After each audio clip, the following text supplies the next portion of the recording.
What's up? This is Suli Breaks, so welcome to Fireside episode 4. I hope you guys are enjoying the stories as they go along. Some people have sent me some comments, some messages which have been really kind of inspiring and motivating. People basically like the whole show and the concept behind it. Some people have even been sending in stories which I'm extremely appreciative of, and I'm going to be doing them later on in the series. Some people got some very good stories. I like all of them. If you like this, please subscribe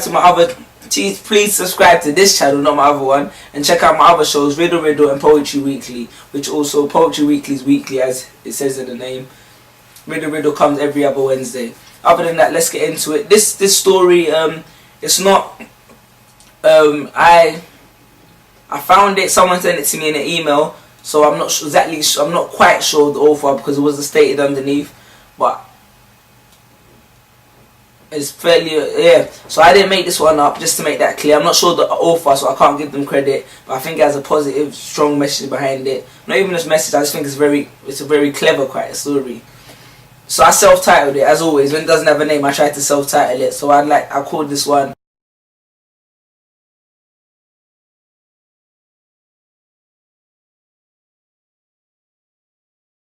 A man was walking home late one night on a dimly lit street when he heard some rustling in the clump of bushes.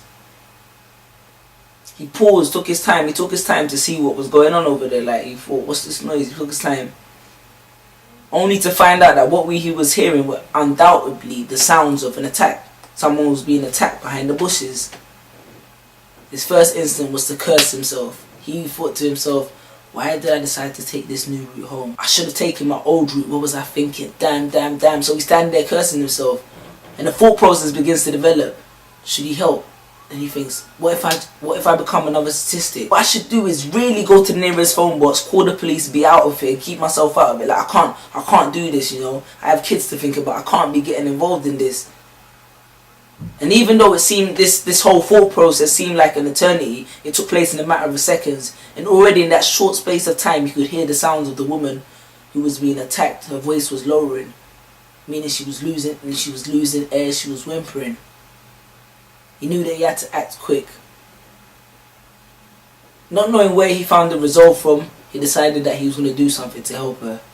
Now, he wasn't the most athletic man. He wasn't the most physically gifted. He wasn't the most clever man.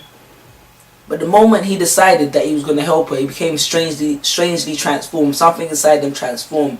He ran into the bushes and jumped onto the attacker. The attacker pounced on him. They landed on the floor. They wrestled on the ground. The attacker, obviously realizing that it wasn't worth it, got off the man and just ran off.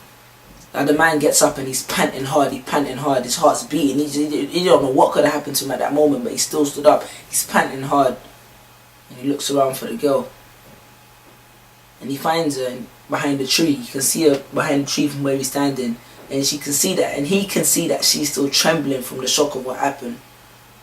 So trying to ease the situation, he says to her, don't worry, he's gone now. He's gone. He's disappeared, like he ran off. There's a moment of silence. Then the next words the girl says almost shocked the guy to death. The girl says, Dad, is that you? And from behind the tree steps his youngest daughter, Catherine.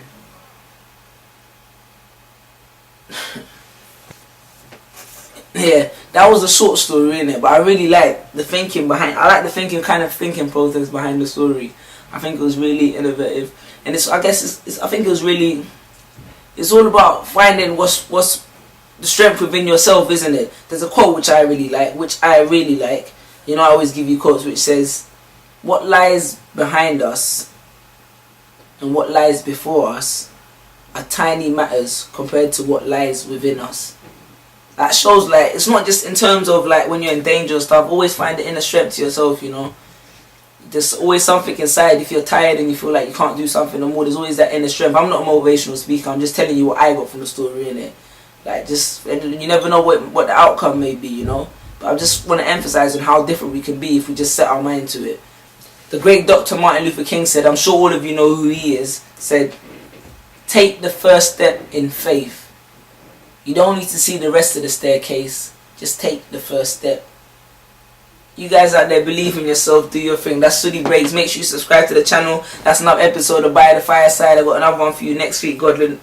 I've got another one for you next week, God willing. That's part 4. Over and out. Peace.